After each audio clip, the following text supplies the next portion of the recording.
விக்கிரவாண்டி சட்டமன்ற தொகுதி இடைத்தேர்தலில் போட்டியிடும் திமுக வேட்பாளர் அன்னியூர் சிவாவை ஆதரித்து அமைச்சர் உதயநிதி ஸ்டாலின் பரப்புரையில் ஈடுபட்டு வருகிறார். அந்த நேரலை காட்சிகளை காணலாம்.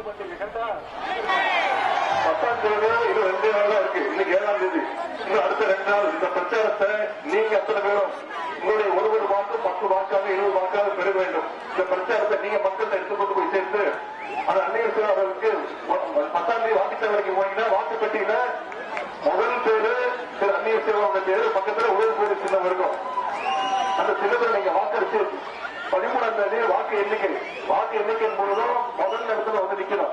நடக்கிறது இடைத்தேர்தல் உங்களுக்கு தெரியும். முதல்ல உங்களுக்கு எல்லாம் நன்றி சொல்ல வேண்டும். சென்ற நாடாளுமன்ற தேர்தலில் 2 மாதம் முன் நடந்த நாடாளுமன்ற தேர்தலில் கிட்டத்தட்ட 40க்கு 40 தொகுதிகள் 100% வெற்றியை கொடுத்த தமிழ்நாட்டு மக்களுக்கு, பெரும்பாலும் விக்கிரவாண்டி தொகுதி மக்களுக்கு, விழுப்புரம் நாடாளுமன்றத்துக்கு உள்ள விக்கிரவாண்டி தொகுதி கிட்டத்தட்ட 8000 வாக்கு வித்தியாசத்தில் நம்முடைய விடுதலை சிறுத்தைகளை சேர்ந்த அருமை சகோதரர் திரு ரவிக்குமார் அவர்களை இங்க வெற்றி பெற வச்சீங்க. அதனால சென்ற சட்டமன்ற தேர்தலில் புகழேந்தி அவர்களை 10,000 வாக்கு வித்தியாசத்தில் நீங்க வெற்றி பெற வச்சீங்க. இந்த முறை நம்முடைய அன்னியூர் சிவா அவர்கள் குறைந்தது 50,000 வாக்கு வித்தியாசத்தில் நீங்க வெற்றி பெற வச்சீங்க அப்படின்ற அந்த நம்பிக்கை இருக்கு. சரிங்களா? எந்த உரிமையோடு எந்த உணர்வோடு உங்களை எல்லாம் சந்திச்சு வாக்கு கேட்கிறதா? கடந்த 3 வருடங்கள்ல நம்முடைய தலைவர் அவர்கள் ஆட்சிக்கு வந்த பிறகு ஒரு பணியையும் பார்த்து செய்து கொண்டிருக்கிறார். ஆட்சிக்கு வந்தவுடன் முதல் கையெழுத்து தேர்தல் அறிக்கையில சொன்ன மாதிரி பெட்ரோல் விலை லிட்டருக்கு 3 ரூபாய் குறைச்சாரு. அதே போல ஆவின் பால் தேர்தல் அறிக்கையில சொல்லிருக்கோம், ஆவின் பால் 3 ரூபாய் குறைக்கிறது இருக்குங்க. அதே மாதிரி முதல் கையெழுத்து போட்டார். அதே போல விடியல் பயணம் உங்களுக்கு தெரியும். மகளிர் சில பேர் வந்திருக்கிறீங்க, நீங்க அதிகம் பயன்படுற திட்டம் அந்த இலவச மகளிர் விடியல் பயண திட்டம் தான். எங்க வேணா ஏறிக்கலாம், உங்க பஸ் ஓடவே இங்கதான். இந்த விடியல் பயண திட்டத்தில் மட்டும் இந்த 3 வருஷத்துல கிட்டத்தட்ட 500 கோடி பயணங்களை தாய்மார்கள் மேற்கொண்டிருக்கிறாங்க. குறிப்பிட்டு சொல்லணும்னா விழுப்புரம் மாவட்டத்தில் மட்டும் 8 கோடி முறை இந்த விடியல் பயண திட்டத்தின் மூலம் மகளிர் பயன்பட்டு இருக்கிறீங்க. அதே மாதிரி புதுமை திட்டம் ஒரு திட்டம்.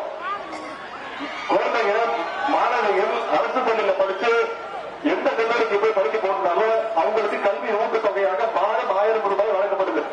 இந்த திட்டத்தின் மூலம் இந்த 3 வருடத்துல 2,72,000 மாணவிகள் மாதம் 1000 ரூபாய் குடும்பத்தின் மூலம் பயன்படுறாங்க. குறிப்பிட்டு சொன்ன அந்த விழுப்புரம் மாவட்டத்தில் 10,000 மாணவிகள் தினமும் ஒரு திட்டத்தின் மூலம் மாதம் 1000 ரூபாய் வாங்கிட்டு இருக்காங்க. இன்னொரு முக்கியமான திட்டம், இந்தியாவிலே முதல் நம்முடைய முதலமைச்சர் அறிமுக வருகிற திட்டம், அதுதான் முதலமைச்சருடைய காலை உணவு திட்டம். முன்னாடி பெற்றோர்கள் குழந்தைகளை பள்ளிக்கூடத்துக்கு அனுப்புறதா வெறும் அனுப்பிச்சுட்டு அதே நினைப்பா இருப்பாங்க. ஆனா இன்னைக்கு பெற்றோர்கள் வாழ்க்கை எடுக்கிறாங்க. ஏன்னா அந்த குழந்தைக்கு சாப்பாடு போடுறதுக்கு, பள்ளிக்கூட கல்வி கற்றுக் கொடுக்கறதுக்கு நம்முடைய முதலமைச்சர் இருக்கிறாரு, திராவிட மாதம் வருவதற்கு அந்த தைரியத்தோடு நம்பிக்கையோடு அனுப்புறாங்க. இந்த முதலமைச்சர் காலை உணவு திட்டத்தின் மூலம் தான் 31,000 அரசு பள்ளிகள்ல தினமும் காலையில 17 லட்சம் மாணவர்கள் தரமான உணவு சாப்பிட்டு தான் கல்வி கேட்க உட்கார்றாங்க. இப்போ அனைத்து பள்ளிகளுக்கும் இதை விரிவுபடுத்துறதுக்கு முதலமைச்சர் உத்தரவு போட்டிருக்கிறாரு. இந்த விழுப்புரம் மாவட்டத்தில் மட்டும் 66,000 மாணவர்கள் தினமும் முதலமைச்சருடைய காலை உணவு திட்டத்தின் மூலம் பயன்பட்டு இருக்கிறாங்க. இதை விட எல்லாத்திற்கும் முத்தாய்ப்பாக ஒரு திட்டம் தேர்தலில் நம்முடைய அறிக்கையில வாக்குறுதி மகளிருக்கு மாதம் 1000 ரூபாய், பகுதியில் மகளிருக்கு மாதம் 1000 ரூபாய் வழங்க வேண்டும் சொல்லி சென்ற செப்டம்பர் மாதம் பேரறிஞர் அண்ணாவுடைய பெருநாள் ஆரம்பித்து இதுவரைக்கும் 1,16 லட்சம் மகளிருக்கு கிட்டத்தட்ட இந்த 10-11 மாதங்கள்ல 14,000 ரூபாய் ஒரு மகளிருக்கு மாதம் 1000 ரூபாய் வழங்கப்பட்டிருக்கு. விழுப்புரத்தில் மட்டும் 60,000 மகளிர் மாதம் 1000 ரூபாய் திட்டத்தில் கலைஞர் மகளிர் திட்டத்தில் பயன்படுத்திருக்கிறாங்க. இப்படிப்பட்ட திட்டங்கள்லாம் தொடர்ந்து நீங்க நம்முடைய திராவிட மாடல் ஆட்சியை வாழ்த்து வரவேற்று அந்த நன்றி அவர்களை பெருவாரியான வாக்கு வித்தியாசத்தில் ஜெயிக்க வைத்து சட்டமன்றத்துக்கு அனுப்புவீங்க என்ற நம்பிக்கை இருக்கு. எனவே உங்களை எல்லாம் நான் மீண்டும் கேட்டுக்கொள்வது என்று தெரியும். இந்த முறைமைக்கு நம்ம ஏகப்பட்ட வாக்குறுதிகள் கொடுத்திருக்கிறோம், செஞ்சிருக்கிறோம். விக்கிரவாண்டி சட்டமன்ற தொகுதி இடைத்தேர்தல் வாக்குறுதிகள் ரூபாய் 3,18,00,000 மதிப்பீட்டில் கெடா ஊராட்சி நடைபெற்று வரும் மாதிரி பள்ளிகள் மற்றும் மாணவர் குடியிருப்புடைய கட்டுமான பணிகள் விரைந்து முடிக்கப்படும். சாலை ஊராட்சியில் ரூபாய் 18 கோடி மதிப்பீட்டில் நடைபெற்று வரும் புதிய ஒருங்கிணைந்த நீதிமன்ற கட்டிடம் பணிகள் விரைந்து முடிக்கப்பட்டு மக்கள் பயன்பாட்டிற்கு விடப்படும். விக்கிரவாண்டி ஒருங்கிணைந்த வேளாண்மை விரிவாக்க மையம் விரைவில் பயன்பாட்டிற்கு திறக்கப்படும். முண்டியம்பாக்கம் முதல் சொகப்பாளையம் வரை, ஒரத்தூர் முதல் முண்டியம்பாக்கம் வரை, பழைய மேலக்கெந்தை முதல் ஆத்தூர் வரை பொன்னம்பகுப்பு முதல் ஆசூர் வரை மேலக்கெட்டை முதல் டி புதுப்பாறை வரை உள்ள பகுதிகள் கட்டப்பட்டு வரும் உயர்மட்ட பால பணிகள் விரைந்து முடிக்கப்படும். வாடாதூர் வாய்க்காலை தூர்வாரும் பணி விரைந்து முடிக்கப்பட்டு நீர் வழித்தடம் சரி செய்யப்படும். ரூபாய் 3 கோடி மதிப்பீட்டில் நடைபெற்று வரும் புதிய காலை வட்டார வளர்ச்சி அலுவலக பணிகள் விரைந்து முடிக்கப்பட்டு மக்கள் பயன்பாட்டிற்கு வரப்படும்.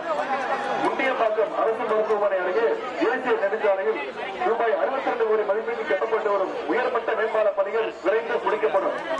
அதே காத்தனூர் அணையின் உபரிநீர் நந்தன் கால்வாயில் இணைக்கப்பட்டு விக்கிரவாண்டி தொகுதி விவசாயிகள் பயன்பெறுகின்ற வகையில் மணவரைப்பேட்டை ஏரி சேர்க்கின்ற திட்டத்தை நம்முடைய முதலமைச்சர் அவர்கள் விரைவில் தொடங்க வைக்கின்றார்கள். இதுதான் நம்முடைய வாக்குறுதிகள். அதே போல செஞ்சிருக்கக்கூடிய சாதனைகள். நந்தன் கால்வாய் திட்டத்தின் பணிகள் 75% அளவிற்கு நிறைவேற்றிருக்கிறது. அந்நியூர் ஊராட்சியில ரூபாய் 1.5 கோடிகள் தீயணைப்பு மீட்பு நிலையம் அமைக்கப்பட்டுள்ளது. முண்டியம்பாக்கம் அரசு மருத்துவமனை நோயாளிகளுக்கு புதிய காத்திருப்போர் மூலம் மற்றும் கழிப்பறைகள் கட்டப்பட்டுள்ளன. 8000 ஊராட்சியில புதிய கால்நடை மருத்துவமனை திறந்து வைக்கப்பட்டுள்ளது.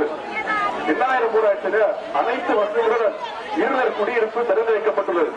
அந்நியூர், அத்தியூர், திருக்கை, 8000, வெள்ளையாம்பட்டு, தாங்கல், வெள்ளேரிப்பட்டு, மலையாபுரம் மற்றும் பல்வேறு இடங்களில் புதிய பள்ளிக்கூடங்கள் கட்டப்பட்டுள்ளது.